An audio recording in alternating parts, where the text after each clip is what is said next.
जय हिंद। पिछली क्लास में मैंने आपको आरएनए तक पूरी जानकारी दे दी थी और आज हम पढ़ेंगे कोशिका विभाजन।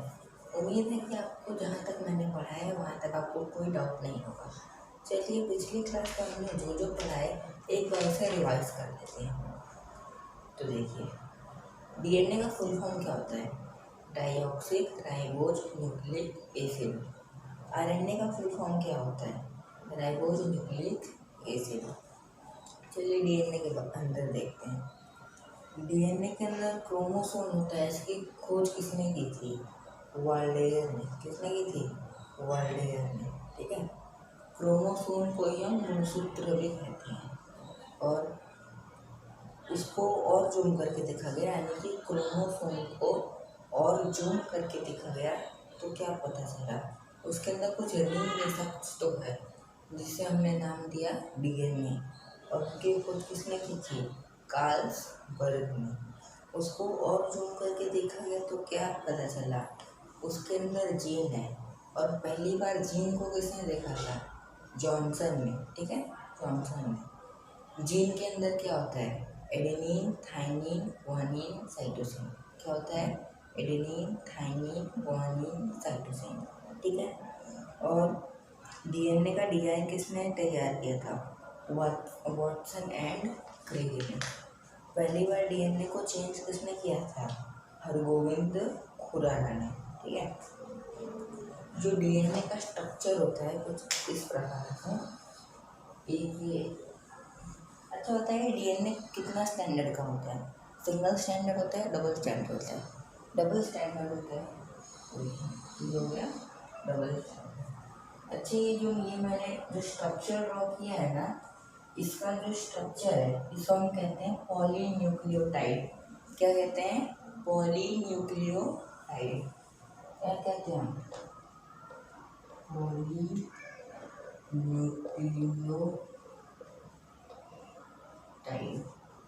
ठीक है। तो अब आगे देखते हैं डीएनए के अंदर क्या होता है। चलिए अब देखते हैं डीएनए के अंदर क्या होता है। उसके पहले हम देख लेते हैं न्यूक्लियोटाइड में क्या होता है। न्यूक्लियोटाइड के अंदर, क्योंकि डीएनए के अंदर तो आपने देख लिया क्रोमोसोम होता है, जीन होता है, तो उसे क्या हम कहते हैं? डीएनए। क्रोमोसोम, जीन तथा डीएनए को मिला के हम डीएनए ही उसे कहते हैं। देखिए डीएनए ना काफ़ी ज़्यादा फेमस है, इसलिए हम उसे नॉर्मल भाषा में डीएनए कहते हैं। अगर आप जीन कहें, चाहे क्रोमोसोम कहें, चाहे गुणसूत्र कहें, बात एक ही होती है। ठीक है। तो देखते हैं डीएनए के अंदर क्या होता है, यानी कि पॉलीन्यूक्लियोटाइड। पॉलीन्यूक्लियोटाइड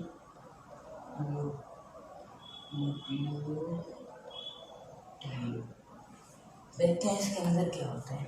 इसके अंदर दो पार्ट होते हैं, न्यूक्लियोसाइड और फास्फोरस। कितने होते हैं? दो साइड होते हैं, न्यूक्लियोसाइड और फास्फोरस। ठीक है। न्यूक्लियोसाइड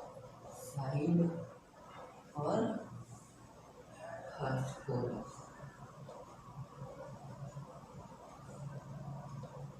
ठीक है, यहाँ तक कोई दिक्कत नहीं।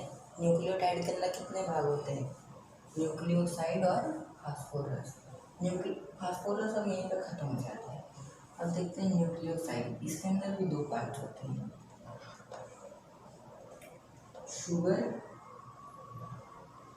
और नाइट्रोजन बेस। क्या होता है? शुगर और नाइट्रोजन बेस।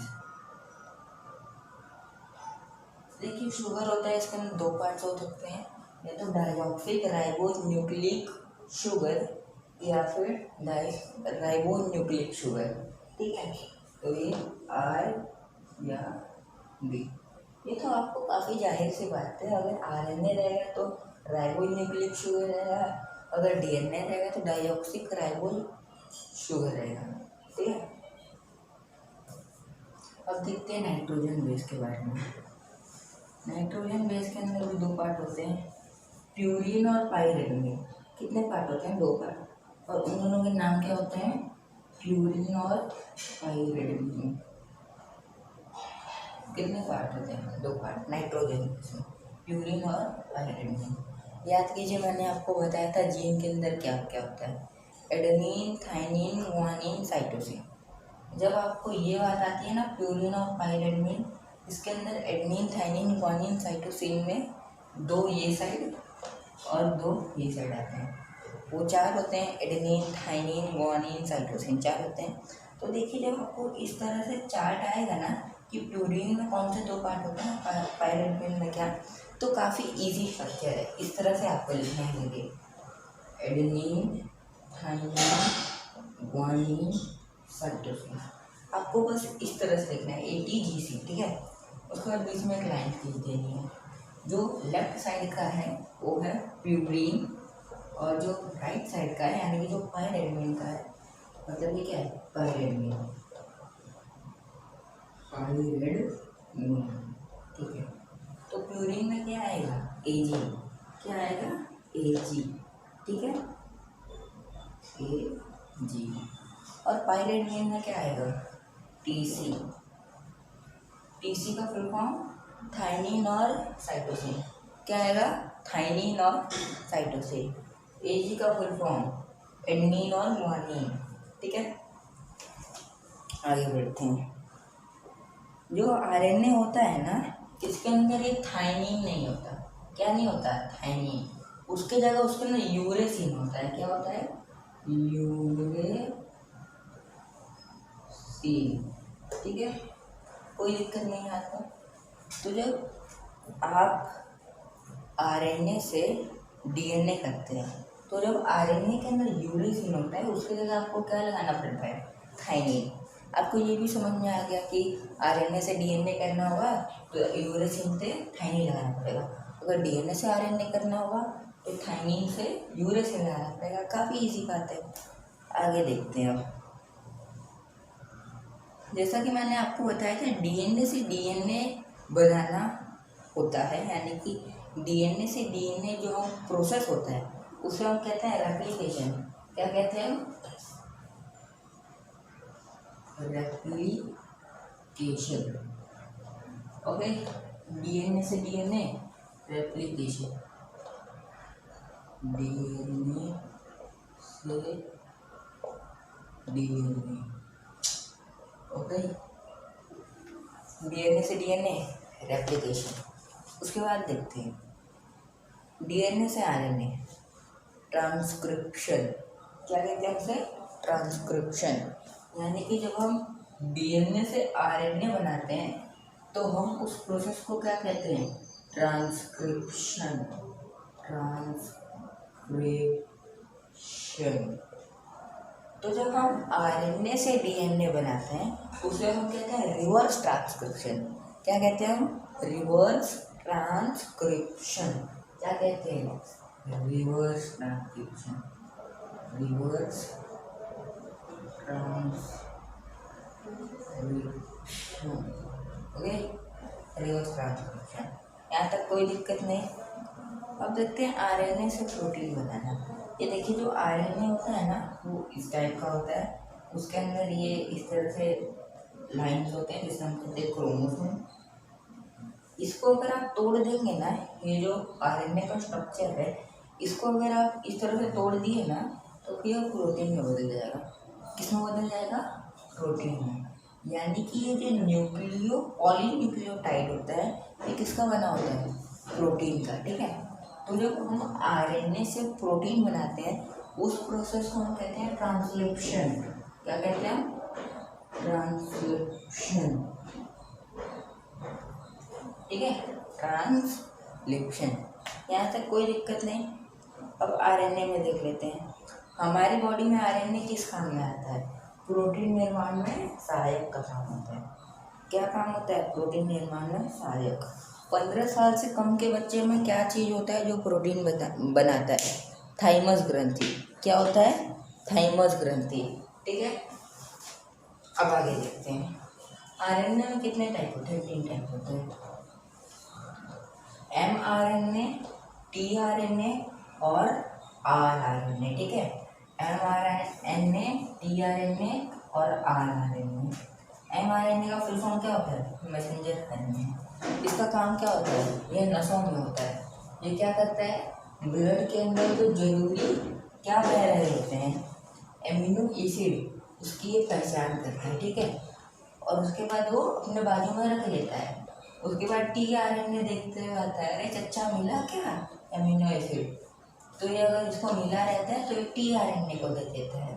तो फिर टीआरएनए क्या करता है, एमआरएनए से जरूरी एमिनो एसिड लेके जाता है किसके पास, आरआरएनए के पास, फिर उसको दे देता है। ये आरआरएनए किसके बगल में बैठा होता है, राइबोसोम के बारे में। जब राइबोसोम प्रोटीन बना लेता है उसके बाद आरआरएनए उसको बोलता है, लो चच्चा ले आए अमीनो एसिड जरूरी वाला, लो बनाओ। तो राइबोसोम को ये लोग आराम भी नहीं करने देते। देखो कितने हरामी होते हैं लोग। तो यहाँ तक कोई दिक्कत नहीं। अब देखते हैं कोशिका विभाजन। क्या देखते हैं हम, कोशिका विभाजन, सेल डिवीजन, ठीक है, सेल डिवीजन। ये सेल वाले चैप्टर का लास्ट टॉपिक है।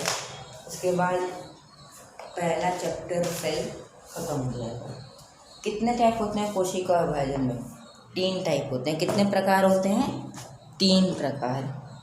असूत्रीय विभाजन, पहला कौन सा होता है, असूत्रीय विभाजन, असूत्रीय। दूसरा कौन सा होता है, समसूत्रीय विभाजन। कौन सा होता है, समसूत्रीय विभाजन, ठीक है। दूसरा कौन सा है, समसूत्रीय विभाजन। तीसरा कौन सा है, तीसरा है अर्धसूत्रीय विभाजन, अर्धसूत्रीय। अब अंग्रेजी में देखते हैं क्या क्या नाम होते हैं। असूत्रीय विभाजन का नाम होता है एमिटोसिस। क्या नाम होता है, एमिटोसिस। क्या काम होता है, यानी कि नाम क्या होता है, एमिटोसिस। समसूत्रीय विभाजन का नाम क्या होता है अंग्रेजी में, माइटोसिस। क्या होता है, माइटोसिस, ठीक है। असूत्रीय विभाजन का एमिटोसिस, समसूत्रीय विभाजन का माइटोसिस और अर्धसूत्रीय विभाजन का मियोसिस। क्या होता है, मियोसिस, ठीक है। एमिटोसिस, माइटोसिस, मियोसिस। अब देखिए आपको असूत्रीय विभाजन का नाम सुन के समझ में आ गया होगा कि इसका कोई भी सूत्र नहीं होता। अब आगे देखिए, ये जो समसूत्रीय विभाजन तथा अर्धसूत्रीय विभाजन होते हैं ना, ये सिर्फ यूकैरियोटिक में होते हैं। किसमें होते हैं, यूकैरियोटिक। और ये असूत्रीय विभाजन होता है, ये होता है प्रोकैरियोटिक में। किसमें होता है, प्रोकैरियोटिक में। देखिए असूत्रीय विभाजन हम लोग पहले पढ़ते हैं।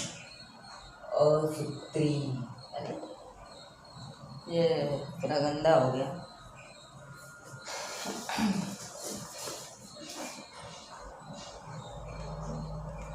असूत्रीय विभाजन, ठीक है, असूत्रीय। अंग्रेजी में क्या कहते हैं इसको हम, एमिटोसिस। क्या कहते हैं, एमिटोसिस। देखते हैं किस प्रकार का विभाजन होता है। देखिए जो प्रोकैरियोटिक होते हैं ना, इन लोग का जो असूत्रीय विभाजन होते हैं, इन लोग के अंदर सिर्फ एक प्रकार का विभाजन होता है, वो होता है असूत्रीय, ठीक है। प्रोकैरियोटिक में कौन सा विभाजन होता है, असूत्रीय विभाजन, ठीक है। तो इसके अंदर ना इनकी कुछ गिनत नहीं होती, यानी कि अगर इन लोग के देखिए यहाँ पे 5-6 सेल हैं, यानी कि कोशिकाएं हैं, इनमें से एक मर गई तो यहाँ पे 6 बन जाएगी। कितना बन जाएगी, 6। तो इसीलिए देखिए हमारे बॉडी में, यानी कि हमारे शरीर में जब कोरोना प्रवेश करता था तो सिर्फ एक कोरोना आता था और अंदर जाके पूरे फेफड़े को अपना बना लेता था। मुझे तो लगता है इन लोग का सिद्धांत सिर्फ एक ही होता है, हम दो हमारे होने दो, ठीक है ना, हम दो हमारे होने दो। चलिए अब आगे देखते हैं। इसके अंदर क्या होता है, जो एक सेल होता है, यानी कि यहाँ पे एक सेल है, ये अपना आकार बड़ा कर लेगा। प्रोकैरियोटिक के अंदर जो सेल होता है वो अपना आकार बड़ा कर लेगा, ठीक है। जब कोशिका विभाजन होगा, यानी कि असूत्री विभाजन जब होगा, जब अपना आकार बड़ा कर लेगा। इस बड़े आकार वाली कोशिका को हम कहते हैं मदर सेल। क्या कहते हैं? Mother cell. उसके बाद इसके अंदर क्या होता है कि जो बड़ी वाली कोशिका होती है ना, ये एक साइड से बड़ी हो जाएगी, बीच में पतली, फिर एक साइड से बड़ी, फिर बीच में पतली। इसका शेप कुछ इस प्रकार से हो जाएगा, यानी कि जो ध्रुव होते हैं, यानी कि जो दो कोने होते हैं, उस साइड बड़ी बड़ी हो जाएगी और बीच में एकदम पतली हो जाएगी। उसको उसके बाद ना, इस अवस्था के बाद ये दो छोटी छोटी कोशिका का रूप ले लेती है, यानी कि ये जो छोटा सा गैप है बीच में, ये बंद हो जाएगा और अपने आप ही कोशिका टूट जाएगी एक से दो में। इसी प्रकार से कोशिका विभाजन होता है प्रोकैरियोटिक में। ये जो छोटी वाली कोशिका होती है, यानी कि जो मदर सेल से टूट के जो छोटी कोशिका बनती है, उसे हम कहते हैं डॉटर सेल। क्या कहते हैं? Daughter cell. यहाँ तक किसी को कोई दिक्कत नहीं, इतना ही होता है सिर्फ असूत्री विभाजन, इसका कोई सूत्र नहीं होता है, इसके बारे में पढ़ने की कोई जरूरत नहीं है, क्योंकि ये प्रोकैरियोटिक में होता है और हम किस में आते हैं? यूकैरियोटिक में। ठीक है। इसके बाद हम देखेंगे समसूत्री विभाजन। समसूत्री विभाजन किस प्रकार से होता है? समसूत्री विभाजन को हम अंग्रेजी में क्या बोलते हैं? माइटोसिस। क्या कहते हैं? माइटोसिस। ठीक है। समसूत्री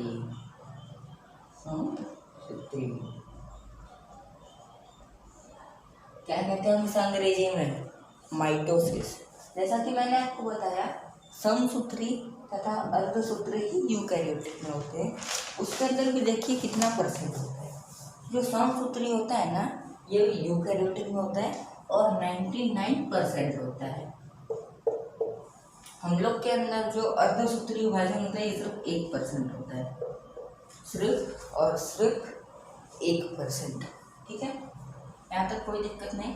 जो अर्धसूत्री विभाजन होता है ना, ये मात्र जनन के समय काम आता है। किसके समय आता है काम? जनन के समय। और जो समसूत्री विभाजन होता है ना, ये हर समय काम आता है। यानी कि आपको अभी यहाँ पर चोट लगी, तो इस चोट को ठीक कौन करेगा? समसूत्री विभाजन के माध्यम से। तो देखते हैं समसूत्री विभाजन कैसे होता है। जो समसूत्री विभाजन होता है ना, यानी कि इसको देखिए किस प्रकार से होता है। अगर यहाँ पे आपकी 50 कोशिका मर गई, तो ये 50 ही बनाएगा। ये नहीं कि असूत्री की तरह 50 मर गई तो 100 को बना दे। अगर जरूरत से ज़्यादा कोशिका विभाजन हो जाएगा ना, तो उस हिस्से में कैंसर हो जाएगा। क्या हो जाएगा? कैंसर। कैंसर को हम हिंदी में क्या कहते हैं? कर्क। क्या कहते हैं हम? कर्क। अगर जरूरत से कम कोशिका विभाजन होगा ना, तब भी कैंसर हो जाएगा। यानी कि मान लीजिए यहाँ पे आपको कटा है, ठीक ही नहीं हो रहा है, ठीक ही नहीं हो रहा है, यानी कि मतलब कट गया आपको।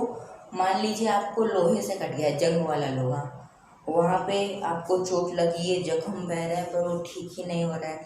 उसके बाद वो सड़ेगा वहाँ पे, फिर सड़ के कैंसर होगा, तब भी दिक्कत। यानी कि कोशिका विभाजन से रिलेटेड कोई भी अगर ज़रूरत से ज़्यादा भी हो गया, अगर कम भी हो गया, तो कौन सी बीमारी का रूप ले लेगा?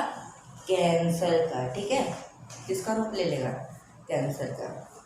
तो मैंने आपको बताया समसूत्री विभाजन के अंदर जितना जरूरी होता है, यानी कि जितनी ज़रूरत होती है उतना ही सिर्फ कोशिका विभाजन होता है, कम भी नहीं और ज़्यादा भी नहीं। तो ये सबसे सही होता है मेरे हिसाब से। देखते हैं इसका विभाजन किस प्रकार से होता है। देखते हैं समसूत्री विभाजन। इसके 5 स्टेज होते हैं, 5 स्टेज होते हैं। ठीक है, यानी कि जैसे कैंसर के 5 स्टेज होते हैं ना, फर्स्ट स्टेज, सेकेंड स्टेज, इसी तरह इसके 5 स्टेज होते हैं।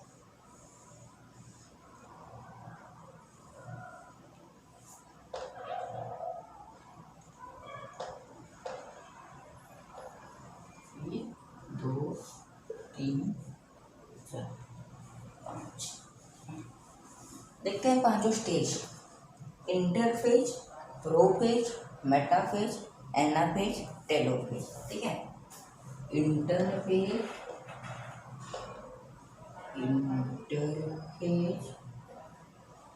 प्रोफेज,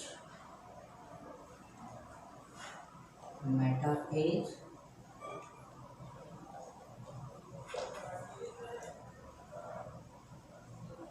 एनाफेज, प्रोफेज, नहीं टेलोफेज, टेलोफेज, प्रोफेज दूसरा है ना, अभी टेलोफेज, टेलोफेज, ठीक है। Interphase, prophase, metaphase, anaphase, telophase. Interphase, prophase, metaphase, anaphase, telophase. देखिए इसके पास हमारे पास एक लर्न करने की ट्रिक भी है। जब आप कोशिका विभाजन में एंटर करेंगे, यानी कि जब आप समसूत्री विभाजन में माइटोसिस में एंटर करेंगे तो आपको पहला कौन सा मिलेगा, इंटरफेज। इंटर का मतलब क्या होता है, जस्ट पहुंचना। क्या होता है, पहुंचना। पहला कौन सा आ जाएगा, इंटरफेज। इंटर से पहुंचना, तो पहला कौन सा आ गया, इंटरफेज। जैसा कि मैंने आपको बताया था, प्रो जो शब्द होता है वो अविकसित चीज़ों को दिखाता है। तो फिर जब पहला स्टेज आएगी, फिर जब दूसरी स्टेज आएगी, तो दूसरी स्टेज के अंदर कोई भी विकसित थोड़ी हो पाएगा, तो अविकसित में रहेगा। तो दूसरा भी काफ़ी आराम से लर्न हो जाता है, प्रोफेज, ठीक है। तीसरा देखते हैं मेटाफेज। मेटा यानी कि मध्य, मिडल, मेटा से मिलजुल रहे हैं सब, तो आपको मेटाफेज भी काफ़ी आराम से लर्न हो जाएंगे। मेटा से मिडल, और आपको एनाफेज बस याद रखना है। टेलोफेज, देखिए कुत्ता, बिल्ली, गाय के अंदर उनकी टेल कहाँ होती है, उनकी पूंछ कहाँ होती है, अंत में होती है, ठीक है, अंत में होती है पूंछ। तो फिर ये किसकी, टेलोफेज कहाँ पे आएगा, अंत में आएगा, लास्ट में आएगा। तो टेलोफेज भी आराम से लर्न होगा। आपको बस याद रखना है एनाफेज। कौन सा फेज, एनाफेज, ठीक है। देखते हैं इंटरफेज में पढ़ते हैं। इसके अंदर जो कोशिका होती है ना, इसके अंदर भी कोशिका का जो आकार होता है ये बढ़ जाता है। आप बोलेंगे कि सूत्री विभाजन में भी तो बढ़ रहा था, अभी गलत बता रहे हैं, समसूत्री विभाजन में भी बढ़ा है। पर देखिए ये सही है, उसके अंदर भी उसका आकार बढ़ता है, इसके अंदर भी बढ़ता है। पर इसके अंदर जो कोशिका जो कटती है ना, जब अलग होती है, इसके अंदर अलग प्रकार से होती है, उसके अंदर खुद से हो जाती है। तो देखिए इंटरफेज के अंदर होता है ना, कोशिका का आकार बढ़ने लगता है। जो केंद्रक होता है, जो न्यूक्लियस होता है, इसका भी आकार क्या होता है, बढ़ने लगता है। सबसे पहले कोशिका के अंग के अंदर जो सबसे पहले जो अंग होता है वो विकसित हो जाता है, वो होता है न्यूक्लियस, केंद्रक, ओके, ठीक है। तो इंटरफेज के अंदर आपका न्यूक्लियस की अवस्था बड़ी होती है। सबसे बड़ी अवस्था कोशिका की होती है इंटरफेज में। कौन से फेज में, इंटरफेज में, ठीक है। अब देखते हैं प्रोफेज। इंटरफेज में सिर्फ इतना ही होता है, जो कोशिका होता है उसका आकार बड़ा हो जाता है। अब देखते हैं प्रोफेज के अंदर। देखिए जिस तरह असूत्री विभाजन के अंदर कोशिका ने अपना साइज कुछ इस प्रकार का कर लिया था और वो खुद से अलग हो गई थी, समसूत्री विभाजन के अंदर वैसा नहीं होता। इसके अंदर कोशिका बड़ी हो जाती है और उसके अंदर एक स्प्लेंडर फाइबर नाम का धागा उसके ऊपर अपने आप लपेटा जाता है, और उस स्प्लेंडर फाइबर नामक धागे से कोशिका अपने आप कट जाती है, अलग हो जाती है। तो फिर जो प्रोफेज होता है ना, इसके अंदर ये देखिए, ये कोशिका है, इसका न्यूक्लियस है। जो प्रोफेज होता है, इसके न्यूक्लियस के अंदर, यानी कि प्रोफेज में जब न्यूक्लियस पहुंचता है तो न्यूक्लियस का सबसे पहले विभाजन होता है। सबसे पहले किसका विभाजन होता है, न्यूक्लियस का। ये देखिए स्प्लेंडर फाइबर वाला धागा है, स्प्लेंडर फाइबर लिख देता हूँ, चलिए, स्प्लेंडर फाइबर,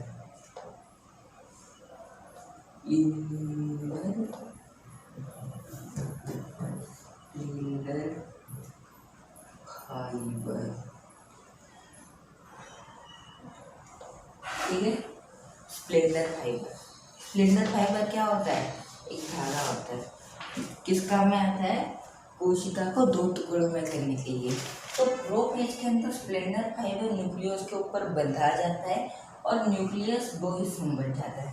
देखिए आप कहेंगे कि केंद्रक सबसे पहले उसका केंद्रक का ही क्यों विभाजन होता है, क्योंकि केंद्रक मेन होता है। सेल का क्या होता है, जो मेन अध्यक्ष होता है, जो ब्रेन होता है सेल का, वो होता है न्यूक्लियस, केंद्रक। इसलिए सबसे पहले न्यूक्लियस का विभाजन करना जरूरी होता है। तो प्रोफेज के अंदर न्यूक्लियस का क्या हो जाता है, विभाजन कंप्लीट हो जाता है। तो मेटाफेज के अंदर देखते हैं क्या होता है। मेटाफेज के अंदर ना कोशिका के सारे अंगों के ऊपर स्प्लिंडर फाइबर वाला धागा बंधा जाता है, ठीक है। न्यूक्लियस तो पहले ही अलग हो चुका होता है, वो दो टुकड़ा पहले ही हो जाता है, पर मेटाफेज के अंदर सारे अंगों के ऊपर स्प्लिंडर फाइबर वाला धागा बंध जाता है, ठीक है।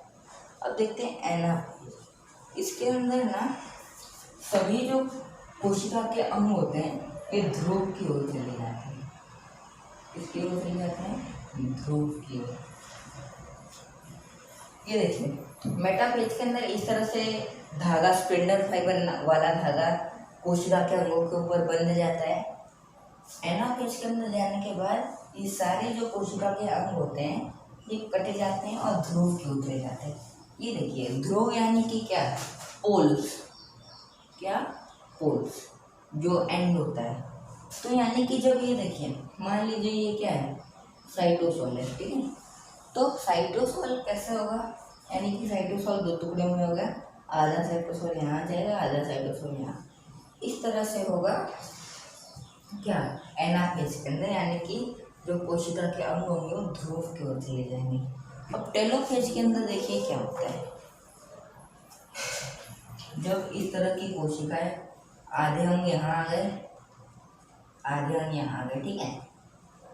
तो जो हमारा स्प्लिंडर फाइबर वाला धागा होता है ये कोशिका के ऊपर से आके बंधाएगा और टेलोफेज के अंदर ये कोशिका को दो टुकड़ों में बांट देगा, ठीक है। तो टेलोफेज के अंदर जाने के बाद कोशिका विभाजन कंप्लीट हो जाता है, कोशिका दो टुकड़ों में बट जाती है। देखिए कोशिका विभाजन कैसे होता है? साइटोसोल से होता है। आपको लगता होगा कि साइटोसोल खुद से एक नया कोशिका बना देता है। देखिए वो कभी भी खुद से नई कोशिका के अंग नहीं बनाता है, नहीं तो क्या बच्चा देगा क्या? यानी कि मान लीजिए माइटोकॉन्ड्रिया हाथ का मर गया, या मान लीजिए यहाँ का जो माइटोकॉन्ड्रिया है इसकी डेथ हो गई, ठीक है। तो फिर आजू बाजू के नहीं तो उस जो कोशिका है उस कोशिका का साइटोसोल क्या माइटोकॉन्ड्रिया बच्चा में देगा? ऐसा नहीं हो सकता ना। तो फिर ये क्या करता है, उसके आजू बाजू वाले जो कोशिका वाले होते हैं, जो कोशिकाएं होती है उन लोग का माइटोकॉन्ड्रिया आधा ले लेता है, ठीक है। और प्रोटीन से वो माइटोकॉन्ड्रिया अच्छा खासा बड़ा हो जाता है। देखिए जब ये क्या कहते हैं उसे, जब आपका विभाजन होता है, यानी कि जब आपकी हाइट वगैरह बढ़ती है, जब आप मोटे होते हैं तो आपके अंदर प्रोटीन ज़्यादा होता है। 15 साल से कम के बच्चों में तो थाइमस ग्रंथि होती है, इसलिए जो 15 साल से कम के बच्चे होते हैं ना वो अक्सर हेल्दी होते हैं। कैसे होते हैं? हेल्दी होते हैं, यानी कि वो ना तो ज़्यादा पतले होते हैं ना तो ज़्यादा मोटे होते हैं। उनके शरीर का विकास उस समय अच्छे से होता है। 18 साल तक हाइट बढ़ती है, तो मुझे तो लगता है ना कि 16 साल तक ही बढ़ती है। 18 साल तक हल्का फुल्का बढ़ती है, बाकी 16 साल तक सर्वाधिक बढ़ती है, ठीक है। आपके शरीर का जो विकास होता है वो किसके द्वारा होता है? प्रोटीन के द्वारा। मुझे उम्मीद है कि आपको असूत्री विभाजन तथा समसूत्री विभाजन काफ़ी अच्छे से समझ में आ गया होगा। और देखते हैं अर्धसूत्री विभाजन के लिए। अर्धसूत्री विभाजन कब काम आता है? जनन के समय काम आता है। कब काम आता है? जनन के समय। ओके।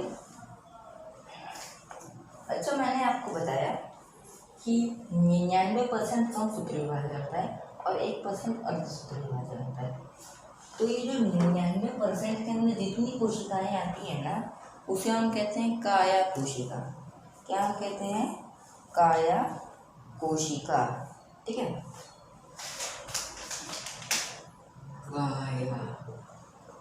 ये 99% कोशिका होती है उसे हम क्या कहते हैं? काया कोशिका। और जो 1% जो अर्धसूत्री विभाजन के अंदर जो कोशिकाएं बची उसके अंदर सिर्फ 2 कोशिका आती है। कौन सी आती है? देखिए मैं आपको बताता हूँ। याद कीजिए मैंने आपको क्लास 1 में बताया था कि जो सबसे बड़ी कोशिका होती है वो होती है ओवम, और जो सबसे छोटी कोशिका होती है वो होती है स्पर्म, ठीक है। मैंने आपको ये बताया था। तो ये दोनों जो कोशिकाएं होती है ना ये जनन के समय काम आती है। कब काम आती है? जनन के समय। तो ये अर्धसूत्री विभाजन के अंदर ये इनका योगदान होता है, ठीक है। तो अर्धसूत्री विभाजन के अंदर कौन सी 2 कोशिकाएं काम आती है? ओवम तथा स्पर्म, ठीक है। अब आगे देख लेते हैं कि किस तरह होता है अर्धसूत्री विभाजन। ये थोड़ा बड़ा टॉपिक है तो आपको अच्छे से ध्यान लगा के पढ़ना होगा, ठीक है। अर्धसूत्री विभाजन, अर्धसूत्री विभाजन को हम अंग्रेजी में क्या कहते हैं? मियोसिस। क्या कहते हैं? मियोसिस, ठीक है।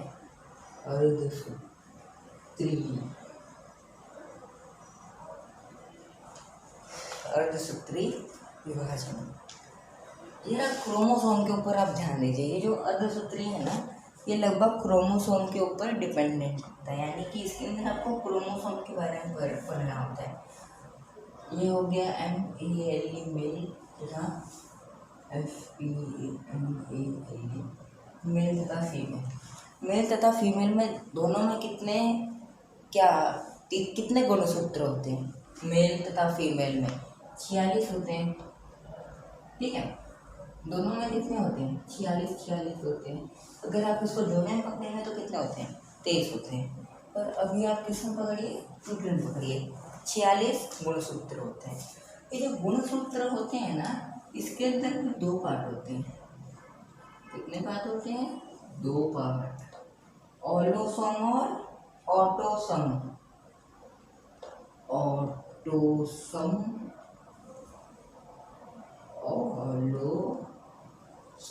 ठीक है।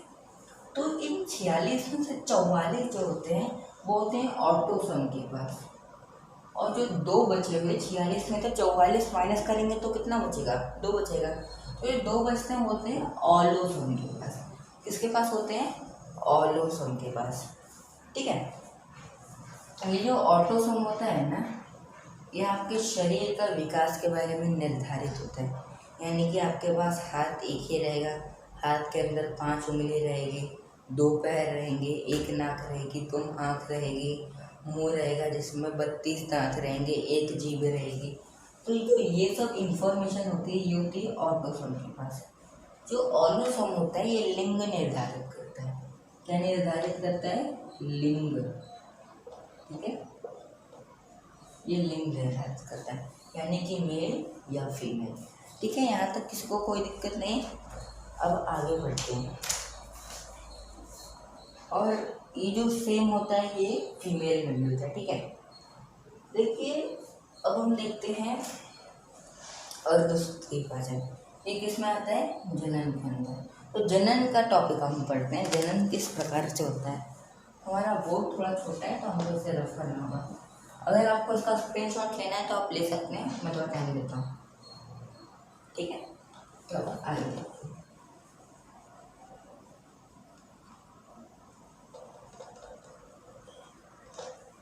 ठीक है, तो जैसा कि मैंने आपको बताया 44 ऑटोसोम होते हैं, 44 और 2, ठीक है। 2 किसमें होते हैं? ऑलोसोम। 44 ऑटोसोम में, ठीक है। तो देखते हैं बच्चे में किस प्रकार से है। तो ये मेल के अंदर जब ये 44 ऑटोसोम और 2 ऑलोसोम, तो उसी प्रकार से फीमेल के अंदर भी वही थ्योरी होती है, 44 ऑटोसोम और 2 ऑलोसोम।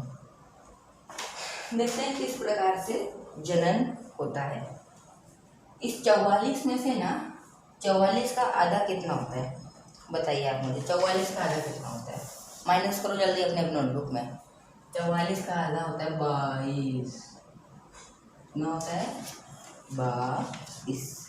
और 2 का आधा 1।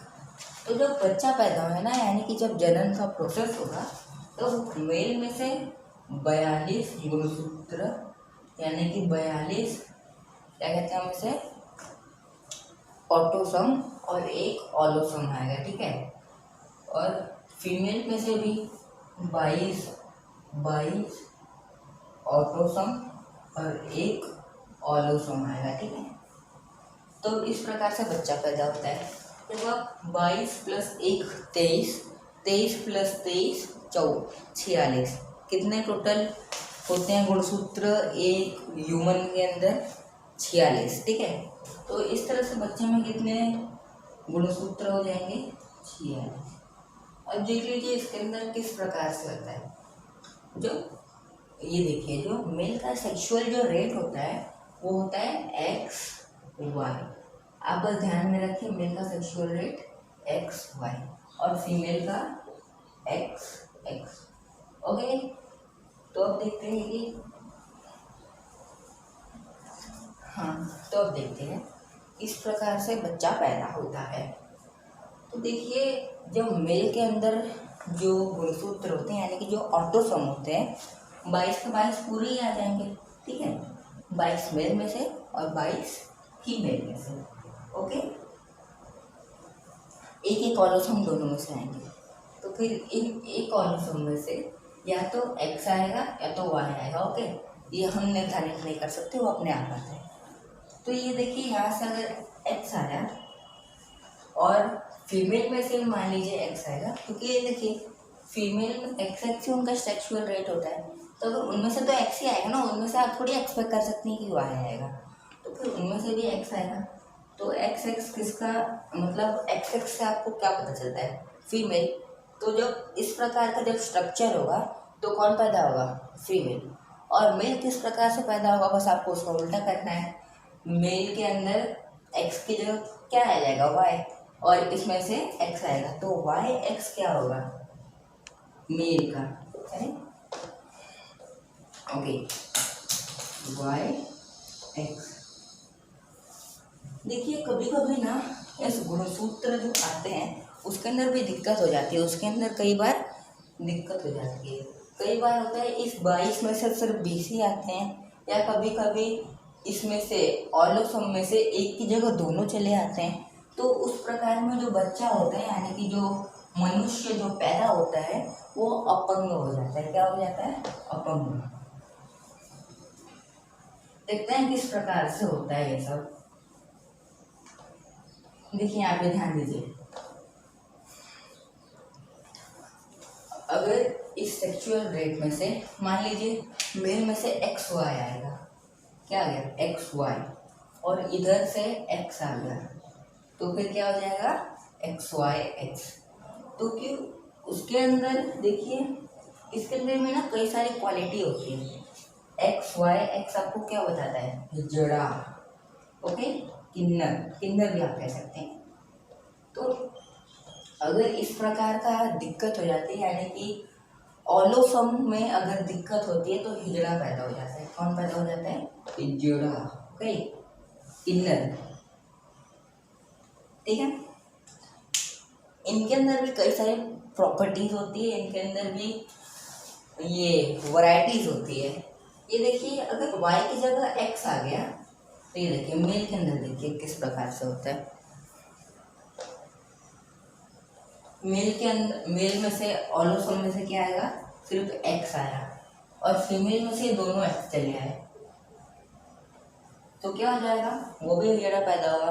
तो इस तरह से उनके अंदर भी वैरायटीज होती है। क्या होती है, वैरायटीज होती है। अब देखते हैं कि अगर ऑटोसोम कम होता है तो क्या होता है। देखिए, अगर ऑटोसोम ज़्यादा हो जाता है ना तो फिर बॉडी में से एक अलग पार्ट आ जाता है। यानी कि देखिए, कुछ लोग को क्या होता है, इल्ला वगैरह होता है, इल्ला। ठीक है, वो किसका बना होता है, मांस का होता है। उसके अंदर क्या हो जाता है ना, इस 23 में से कभी कभी, इस 22 में से कभी कभी 23 आ जाएगा। तो अगर गलती से अगर 23 आ गया तो उस बच्चे के अंदर यानी कि जो मनुष्य पैदा हो रहा है उसके अंदर कोई एक्स्ट्रा पार्ट होगा। ये देखिए, जैसे कि कुछ लोग होते हैं वो लोग छांगुर हो जाते हैं। ये जो अंगूठा होता है उसके अंदर से एक और क्या निकल जाता है, उंगली निकल जाता है, उसे हम क्या कहते हैं, छांगुर कहते हैं। ठीक है, तो इस प्रकार से वो अपंग हो जाते हैं। अगर मान लीजिए उसमें से कम हो गया यानी कि ऑटोसोम में से मान लीजिए 22 की जगह सिर्फ आया 20, तो फिर क्या, कोई एक पार्ट कम हो जाएगा, हाथ नहीं रहेगा, या फिर एक आंख नहीं रहेगी, अंधे हो जाएंगे आप, या फिर ये देखिए यहाँ पे किसी किसी को ना मांस कम होती है, इस प्रकार का रहेगा। तो इस प्रकार की दिक्कत आती है। तो यहाँ तक आप एकदम अच्छे से समझ गए होंगे। उम्मीद है कि आप यहाँ तक काफ़ी अच्छे से समझ गए होंगे।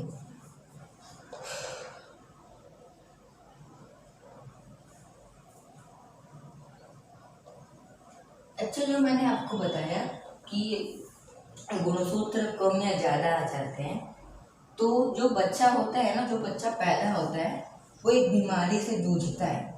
उस बीमारी को हम क्या कहते हैं? सिंड्रोम। क्या कहते हैं? सिंड्रोम। यानी कि जो गुणसूत्र कम या ज़्यादा होते हैं, उसके बाद जाहिर सी बात है अगर गुणसूत्र कम या ज़्यादा होंगे तो वो बच्चा अपंग होगा। तो अपंग होगा तो जो उसकी बीमारी होती है उस बीमारी का नाम क्या है? सिंड्रोम। क्या नाम है? सिंड्रोम। ठीक है। इस सिंड्रोम के अंदर भी 4 टाइप के सिंड्रोम होते हैं। कितने टाइप के सिंड्रोम होते हैं? 4 टाइप के।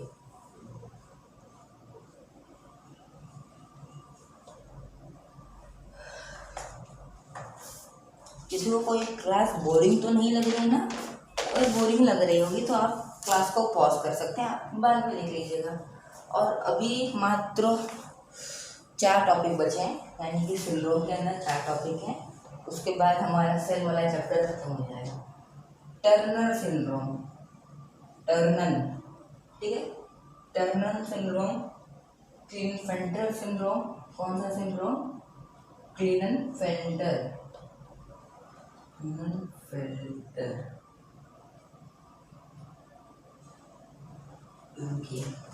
या स्पेलिंग की ना तो उसमें मिस्टेक हो जाती है। वैसे तो कभी नहीं अच्छी मेरी हैंडराइटिंग और स्पेलिंग रही, पर आजकल थोड़ी ज़्यादा प्रॉब्लम हो जा रही है।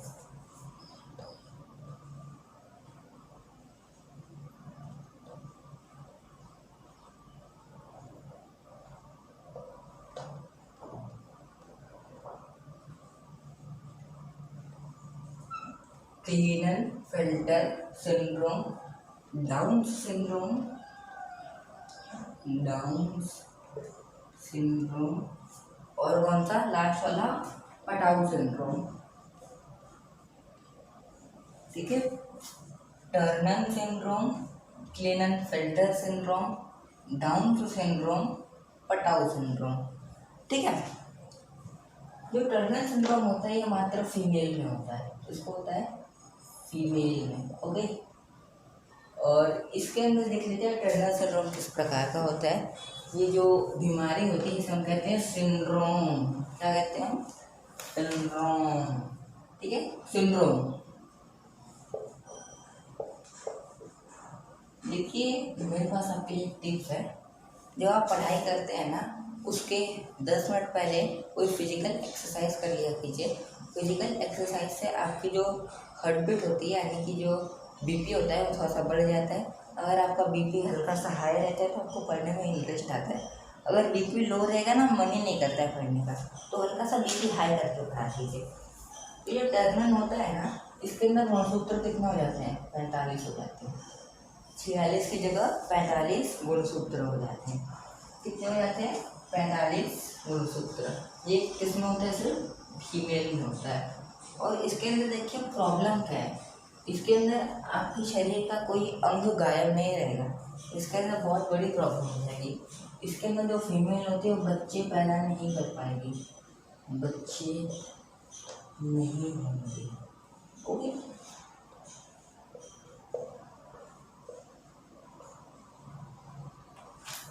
तो टर्नर सिंड्रोम के अंदर 45 गुणसूत्र हो जाते हैं। उसका परिणाम बच्चे पैदा नहीं होते हैं। ठीक है, बच्चे नहीं होते हैं। अब हम देखते हैं क्लीनफेल्टर सिंड्रोम। ये सिर्फ मेल में होता है। किसको होता है? सिर्फ मेल को। ठीक है, क्लीनफेल्टर सिंड्रोम सिर्फ मेल को होता है। इसके अंदर गुणसूत्र 45 की जगह 47 हो जाते हैं। कितने हो जाते हैं? 46 की जगह 47 हो जाते हैं। 46 की जगह 47 हो जाते हैं। इसके अंदर क्या होता है? नपुंसकता आ जाती है। क्या हो जाती है? नपुंसक। ओके। तो जिस इंसान को, यानी कि जिस मनुष्य को, जिस आदमी को क्लीनफेल्टर सिंड्रोम हुआ रहेगा उसके गुणसूत्र हो जाएंगे 47 और उसके अंदर क्या आ जाएगी? नपुंसकता आ जाएगी। ठीक है। अब हम देखते हैं डाउन सिंड्रोम के बारे में। ये मेल तथा फीमेल दोनों में होता है। ओके, ये मेल और फीमेल दोनों में होता है। इसके अंदर जो गुणसूत्र 46 की जगह 47 हो जाते हैं। ठीक है, डाउन सिंड्रोम फीमेल या मेल दोनों में हो सकता है। इसके अंदर गुणसूत्र 46 की जगह 47 हो जाते हैं, ठीक है।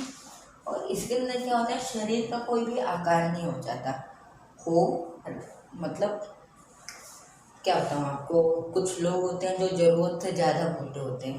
जैसा कि आपने तारक मेहता, अगर आपने कभी सीरियल देखा होगा, उसके अंदर आपने एक्टर को देखा होगा हंसराज हाथी, वो काफ़ी ज़्यादा मोटे थे, उनको ये बीमारी थी डाउन सिंड्रोम की। ये मेल या फीमेल किसी को भी हो सकता है, इसके शरीर का कोई भी आकार नहीं रहता, शरीर का आकार नहीं रहता।